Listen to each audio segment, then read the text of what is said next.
Hello everyone, my name is Yasmeen Parveen. Welcome all of you to Yasmeen एडो channel.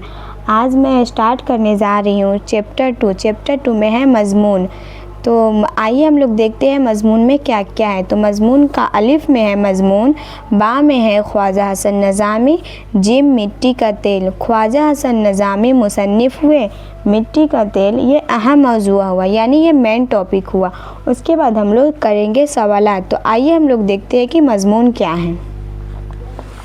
मज़मून आम तौर से किसी ख़ास मौज़ूअ पर जो तहरीर कलमबंद की जाए उसे अदबी इस्तिलाह में मज़मून कहते हैं।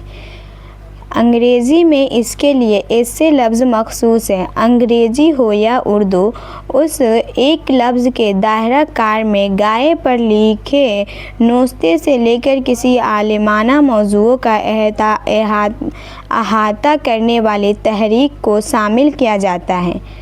तो आप लोग यहाँ पे देख लिए ना कि क्या बोल रहा है कि आम तौर से किसी ख़ास मौज़ूअ पर जो तहरीर कलमबंद की जाए उसे अदबी इस्तिलाह में मज़मून कहते हैं।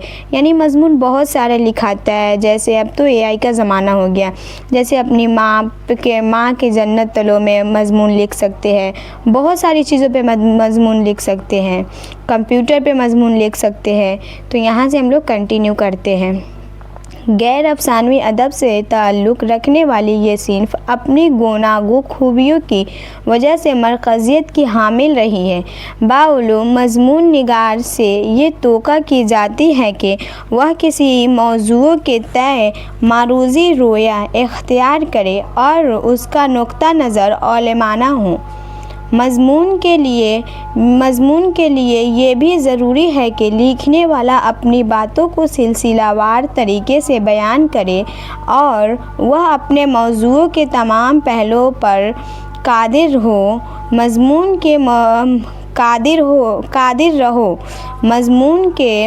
मज़मून के मुतअद्दिद अक़साम हैं और अक्सर मौज़ूआ या अंदाज़े तहरीर की वजह से उन्हें अलग से पहचाना जाता है। जिस तहरीर में सैरो अदब की तफ़हीम और ताबीर व तशरीह की कोशिश होगी उसे तनक़ीदी मज़मून यानी क्रिटिकल एस्से कहा जाएगा। जिस तहरीर में लिखने वालों का नुक्ता नज़र आलमी हो और तहरीर का अंदाज़ भी औलेमाना शान हामिल हो उसे इल्मी मज़मून यानी लिटरेरी एस्से कहा जाएगा। जिस मज़मून में लिखने वाला ज़रीफ़ाना रुख इख्तियार करे उसे ज़रीफ़ाना मज़मून लाइट एस्से कहा जाएगा। तो बच्चों यहाँ पे देखो, ये वाला क्वेश्चन बहुत ज़्यादा आता है। यहाँ से जिस मज़मून में लिखने वाला ज़रीफ़ाना रुख इख्तियार करे उसे ज़रीफ़ाना मज़मून यानी लाइट एस्से कहा जाएगा। ये क्वेश्चन बहुत ज़्यादा पूछा जाता है कि लाइट एस्से किसे कहा जाता है। तो आप लोग यहाँ पे ज़रूर याद रखिएगा। फिर यहाँ से करते हैं, किस तहरीर का अंदाज़ जाती या नेज़ी हो और बयान की सगुफ्तगी भी कायम रहे उसे इंसाई या पर्सनल एस्से कहा जाता है। ये भी जो है यहाँ पे पर्सनल एस्से भी बहुत ही इम्पोर्टेंट है। इसीलिए आप लोग लाइट एस्से पर्सनल एस्से दोनों को अच्छे से याद रखिएगा। गैर अफ़सानवी नसर में मज़मून नवीसी की अहमियत उस वजह से भी कायम हुई क्योंकि उसका दायरा कार नहायत वसी रहा है। सर सैयद तहरीक के ज़माने से ही ऐसी तहरीरों के लिए एक मुआफ़िक माहौल कायम हुआ। सर सैयद के मुज़ामिन उनके ज़माने में मज़मून नवीसी की मॉडल की तरह देखे जाते थे। हाली और शिबली से लेकर मेहदी अफ़ादी तक हर अदीब ने ऐसी मुज़ामिन लिखे। ज़राफ़त निगारों ने ज़रीफ़ाना मुज़ामिन का एक तोयल सिलसिला कायम किया। सहाफ़ती और दीगर कारोबारी ज़रूरतों से भी मज़मून नवीसी के फ़न को इस्तेकाम हासिल हुआ। हालात और ज़रूरत के तहत उस सिन्फ़ की नई किस्में बनती रही। तो हम लोग यहाँ पे मज़मून को जान लिए कि मज़मून क्या है। क्रिटिकल एस्से यानी तनकीदी मज़मून, इल्मी मज़मून यानी लिटरेरी एस्से, ज़रीफ़ाना मज़मून लाइट एस्से, इंसाइया यानी पर्सनल एस्से। आइए हम लोग यहाँ पे हर चीज़ जान गए, तो यहाँ पे हम लोग का मज़मून ख़त्म होता है। और आप लोग को हम इस टॉपिक का सवाल अभी नहीं कराएंगे। इस टॉपिक का सवाल जब हम लोग तीनों टॉपिक ख़त्म कर लेंगे तो मल्टीपल चॉइस क्वेश्चन हम आप लोग के लिए लाएंगे। आप लोग बस कंटिन्यू मेरे साथ रीडिंग करिए, उसके बाद हम मल्टीपल चॉइस क्वेश्चन करेंगे। तो आइए हम लोग दूसरा टॉपिक देखते हैं यहाँ पे क्या है। जो मुसन्निफ़ होते हैं, ये मुसन्निफ़ हुआ ना, क्या बोलते हैं उसको, मज़मून। ख्वाजा हसन नज़ामी ये मुसन्निफ़ है। तो आइए यहाँ पे हम लोग देखते हैं ख्वाजा हसन नज़ामी का। ख्वाजा हसन नज़ामी हज़रत सैयद बदरुद्दीन इसहाक़ के औलाद में है। हज़रत इसहाक़ हज़रत बाबा फ़रीदुद्दीन मसऊद गुंज शक्कर के मुमताज़ खलीफा, दामाद और ख़ादिम ख़ास थे। हज़रत निज़ामुद्दीन बिन औलिया की रूहानी तरबियत में उनका अहम हिस्सा था। हज़रत ख्वाजा हसन नज़ामी की पैदाइश दिसंबर 1878 में अंदरून कोट बस्ती हज़रत निज़ामुद्दीन औलिया में हुई। यानी हज़रत निज़ामुद्दीन की पैदाइश 1878 को हुआ और यहाँ पे अंदरून कोट बस्ती हज़रत निज़ामुद्दीन औलिया में हुई। जो उनका आबाई मकान था यही उनका हज़रत क्या है, ख्वाजा हसन नज़ामी का आबाई वतन है यहाँ अंदरून कोट बस्ती हज़रत निज़ामुद्दीन औलिया में। वालिदैन ने उनका नाम कासिम अली रखा, लेकिन उनके मामू उन्हें अली हसन कहकर पुकारते थे। उलेमा इकबाल ने उन्हें ख्वाजा हसन नज़ामी लिखना शुरू किया और ये उसी नाम से मशहूर हुए। तो यहाँ पे ये कहा जाएगा कि ख्वाजा हसन नज़ामी का नाम उलेमा इकबाल क्या रखा, तो यहाँ पे ख्वाजा हसन नज़ामी का नाम उलेमा इकबाल ने ख्वाजा हसन नज़ामी रखा और ये इसी नाम से मशहूर हो गए। ख्वाजा साहब के वालिद का नाम सैयद आशिक अली नज़ामी था। वालदा सैयदा चहेती बेगम थी। तो यहाँ पे उनके वालिद का नाम सैयद आशिक अली नज़ामी और वालदा का सैयदा चहेती बेगम थी। ख्वाजा हसन अभी कम सन थे कि उनके वालिदैन का इंतकाल हो गया।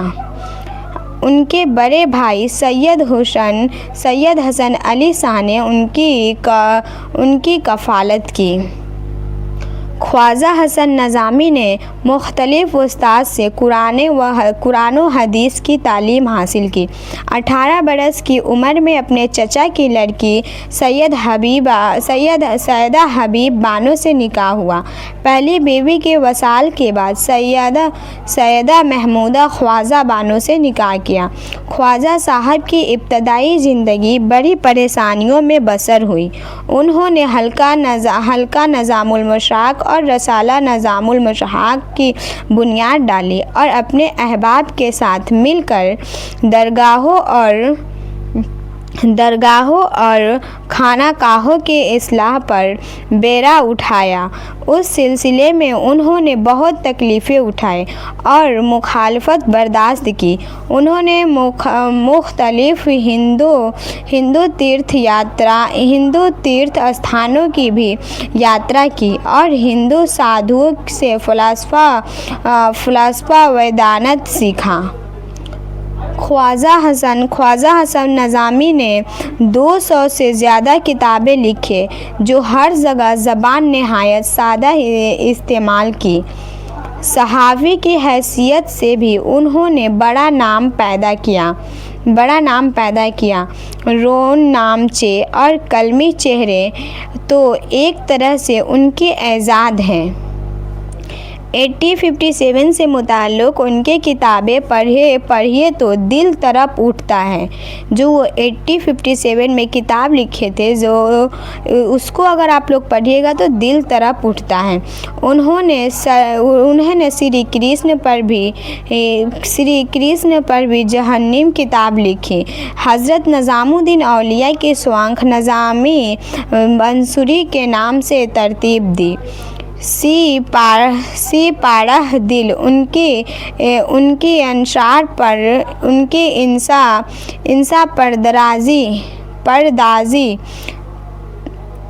इंसा परदाजी का अहम नमूना है।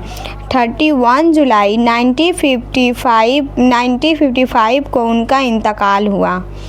उन्होंने अपनी कब्र बस्ती हज़रत निज़ामुद्दीन औलिया में 50 बरस कबल ही तैयार करा ली थी, उसमें ही दफन हुए। यानी वो मरने से पहले ही अपने कब्र का इंतज़ाम कर लिया था, वो उसमें ही दफन हो गए। तो हम लोग यहाँ पे ख्वाजा हसन निज़ामी की कहानी पूरा कंप्लीट कर लिए, यानी हम लोग सेकेंड टॉपिक कंप्लीट कर लिए। फर्स्ट टॉपिक था मज़मून और सेकेंड टॉपिक ख्वाजा हसन निज़ामी जो मुसन्निफ़ है। तो हम लोग यहाँ पे देख लिए कि ख्वाजा हसन निज़ामी कहाँ पैदा हुए, उनका माली हालत क्या था, उनके वालिदैन का क्या नाम था, उनकी शादी किससे हुई और वो इंतकाल कब हुए। तो हम लोग यहाँ पे सेकेंड टॉपिक पूरा कंप्लीट करते हैं। तो पूरा सेकेंड टॉपिक कंप्लीट होने के बाद आप लोग घबराइएगा मत कि क्वेश्चन नहीं करवा रही है। क्वेश्चन करवाएंगे आप लोग को, डोंट वरी। क्वेश्चन क्यों करवाएंगे बाद में, कि पहले हम लोग पूरा टॉपिक कवर करते हैं, एकदम कंटिन्यू रीडिंग करके तीनों टॉपिक कंप्लीट कर लेंगे, उसके बाद ही हम लोग क्वेश्चन करेंगे। वो भी क्वेश्चन हम ला रहे हैं आप लोग के लिए मल्टीपल चॉइस क्वेश्चन, जो बहुत ही ज़्यादा बेटर होता है। अभी हम लोग का सेकेंड टॉपिक कंप्लीट हो गया, ख्वाजा हसन निज़ामी। उससे पहले पढ़े थे मज़मून। तो हम लोग थर्ड टॉपिक पे नहीं जाएंगे बिकॉज़ थर्ड टॉपिक बहुत ही ज़्यादा लेंदी है। तो हम लोग क्या करेंगे कि थर्ड टॉपिक और क्वेश्चन प्रैक्टिस एक साथ कर लेंगे, क्योंकि हम ना थर्ड टॉपिक को ऐसे पढ़ाएंगे जो मेन पॉइंट है उसको ही पढ़ाएंगे, क्योंकि ज़्यादा लेंदी पढ़ने से कोई फ़ायदा नहीं है, ज़्यादा प्रेशर डालने से कोई फ़ायदा नहीं होता है ना। वैसे ही ज़्यादा लेंदी चैप्टर पढ़ने से कोई फ़ायदा नहीं, उसमें का जो मेन है उसको ही निकाल करके पढ़ेंगे, नोट्स बना करके थर्ड टॉपिक को पढ़ेंगे। इसीलिए हम लोग ख्वाजा हसन निज़ामी को कंप्लीट किए। आज का क्लास यहीं तक रहने देते हैं जब तक के लिए। Thank you for studying with me.